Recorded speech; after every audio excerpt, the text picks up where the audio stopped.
Salut à tous, c'est Blaster, me revoilà encore une fois pour une vidéo de Pokémon Y commenté, Pokémon X et Y d'ailleurs. Donc pour cette nouvelle vidéo, donc c'est un combat contre un joueur qui s'appelle Y. Alors au niveau originalité, il a pas dû aller chercher loin, il a sûrement la version Y et il s'est appelé Y. Et moi, donc toujours la même équipe. Le Eturaptor, le Montali, le Karchakro défensif, le Metalos veste de combat, le Porygon Z sur ce combat là il me semble qu'il est lunettes choix, lunettes ou mouchoir, je sais plus, ça fait une semaine que je l'ai fait ce combat donc je sais plus trop, on le verra pendant le combat. Et donc le Tentacruel, éponge spéciale, très efficace. Alors en face, l'adversaire n'avait pas l'air de connaître réellement les règles Smogon puisque il a des Pokémon ban, l'Hexagide et le Méga Ectoplasma. Alors à l'ordre du jour, il me semble qu'ils sont ban. Mais bon, justement, j'ai réussi à m'en sortir avec mes Pokémon face aux siens. Alors donc son équipe est composée d'Hexagide. Pokémon assez offensif, très efficace, enfin offensif et défensif avec son talent qui lui permet d'inverser son attaque et ses défenses suivant sa forme. Le Levénard, donc le Levénard très basique, hein, super connu depuis l'Evolurock. Le Levénard maintenant il n'y a que des Levénards Evolurock. Ensuite le Betochef. Betochef, Pokémon très offensif, très fort avec Krang comme capacité, c'est vraiment efficace. Ensuite Ectoplasma, c'est pareil, Pokémon qui a toujours été efficace depuis les premières versions jusqu'aux dernières versions, d'autant plus avec sa méga évolution qui l'a rendu encore plus efficace. Flambuzard, incontournable, hein, qu'on retrouve quasiment dans chacun des combats lorsque les gens choisissent des équipes du top tiers OU. Et un Chapignon. Le Chapignon, Pokémon très intéressant aussi avec Sport, et ensuite un petit set à côté assez efficace avec Balgraine et puis Mach Punch. Il me semble qu'il peut avoir Stratopercute, pas Close Combat mais Stratopercute, c'est suffisamment balèze. Donc je vous propose de lancer le combat sans plus attendre, c'est parti, hop là.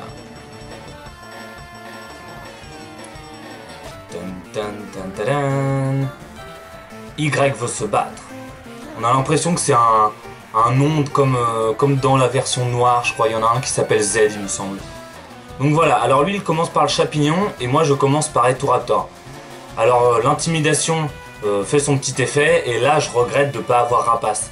Alors je lui fais une petite demi-tour pour lui infliger quelques dégâts, mais je savais très bien qu'il allait faire son attaque sport.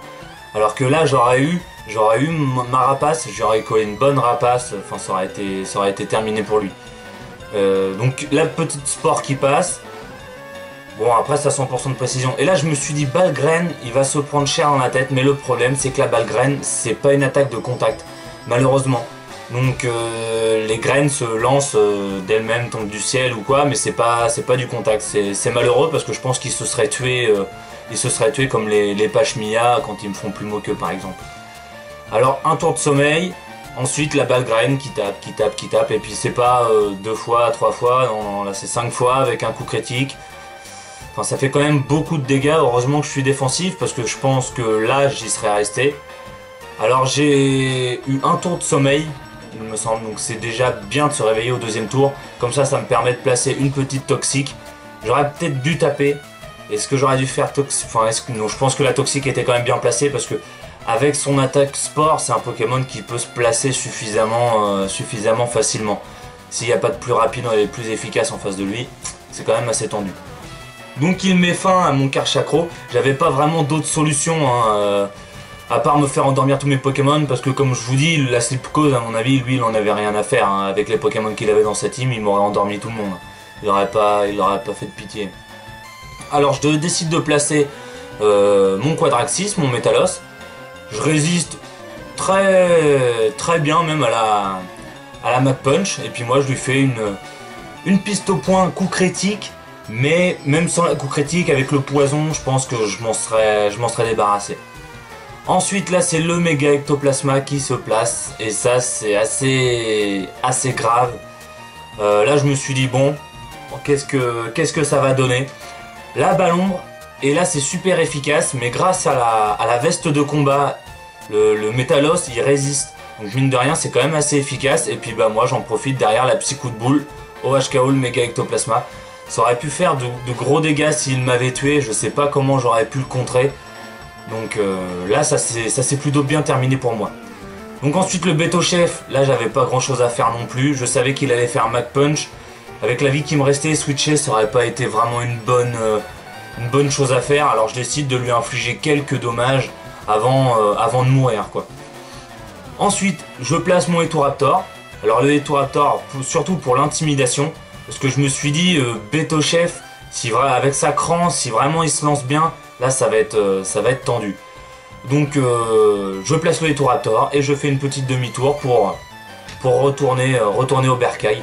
Et ensuite je place le Tentacruel. Et j'ai très bien fait puisqu'il a fait une Vampipoint et avec le talent suintement de mon Tentacruel, et ben, au lieu de regagner de la vie, il en a perdu. Plus ensuite les dégâts de la brûlure, là c'était plutôt une bonne affaire. C'était plutôt une bonne affaire de ma part. Et je sais que le Tentacruel tient une lame de roc de Terrakium. Alors là je me suis dit qu'est-ce qu'il va pouvoir me faire à part la lame de roc? Pas grand chose. Et hop voilà, donc c'est ça, c'est la lame de roc qui passe. Effectivement elle ne me tue pas. Et puis lui bah, avec les dégâts de la brûlure il meurt. Donc là c'était une bonne chose. Alors ensuite il place un Xing Shuang Xing. C'est le Flambusard. Le Flambusard, là par contre, c'est pareil. Hein. Avec la peu de vie qui me restait, il y a des moments où il faut faire des sacrifices plutôt que de switch et puis de se prendre des dégâts derrière et puis de mettre en péril toute l'équipe. Là, je préférais le laisser passer et puis à la limite qu'il s'inflige un peu de dégâts avec sa rapace. Alors ensuite, je place Etoraptor. C'était surtout pour l'intimidation. Comme quoi, mon Etoraptor, il me sert vraiment pour l'intimidation. C'est quelque chose que lors de ma prochaine construction de team, je pense que je vais faire ça. Donc là ensuite, c'est la danse lame. Et moi j'avais fait un effort dans le vide. Mais là il a fait une danse lame en face et donc il me fait une rapace qui me laisse à 1 PV. Et là ça m'a permis de justement refaire mon effort. Donc vu que j'ai 1 PV, lui en lui faisant l'effort, ça le laisse à 1 PV aussi. Et même s'il est plus rapide que moi même s'il est, comment dire, même s'il a la rapidité avec la rapace, à côté de ça je suis plus rapide que lui, donc ma vive attaque passera avant sa rapace. Alors je pensais bien que j'allais le tuer. Ensuite il met le Levénard, et là le Levénard il s'est fait un peu avoir sur ce coup là. Le Levénard qui arrive full vie, je place une petite effort, ça le laisse à 1 PV. Et ensuite il fait une Lilliput. Là je me suis dit attention, on va se retrouver comme les combats de Smashou avec le Mélofée qui l'avait troll comme pas possible. Et non, malheureusement j'ai eu de la chance. La Lilliput elle est passée, la vive attaque est passée à côté de la Lilliput et j'ai plutôt eu de la chance. Ensuite là c'est l'Hexagide. Et là je me demandais vraiment comment j'allais pouvoir faire pour m'en sortir face à ce Pokémon. Parce qu'il me restait vraiment pas grand chose. J'avais le Porygon Z et le Mentali, mais le Mentali... Une attaque ombre portée aurait suffi à le tuer. Et le Porygon Z c'est pareil, la lame sainte, ça aurait été compliqué. Alors je place le Mentali en premier pour encaisser une potentielle lame sainte. Et c'est pas très efficace, mais là je me suis dit bah dans le switch il va forcément me tuer puisque au tour d'après il va me faire l'ombre portée. Pas manqué, l'ombre portée passe, super efficace sur Mentali. Même si j'aurais été full vie, je pense que ça se serait terminé comme ça aussi.